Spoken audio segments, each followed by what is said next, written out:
دغه محترم ورور پوښتنه کړې ده، وایي چې یو سړی زنا وکړي نو د مرګ کېږي که یا؟ الجواب باسم ملهم الثواب.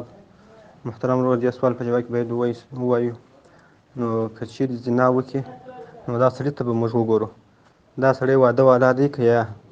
نو که چیرې دا سړی واده والا وي، واده لري، که ښځه یې واده والا یي یعنې واده یې کړی، نو داسې سړی که زنا وکړي نو او شهیدان پر تیر سي، د قاضي په مخ کې 4 شهیدان وي، بالغان او عاقلان وي، شروط غواړي چې کله شروط پر ځای سي وروسته به دا حد دا دی، دا په حد کېږي، حد یا رجم دی چې پر سنګساري به موږ ته په اصطلاح ورته ویل کېږي.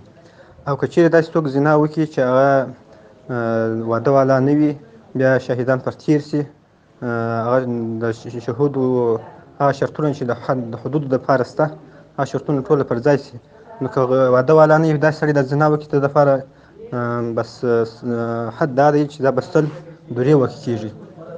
لکه په آیت مقدس کې راځي فجلدوا كل واحد منهما 100 جلده، نو 100 دورې وهل کېږي، د حد دا دی.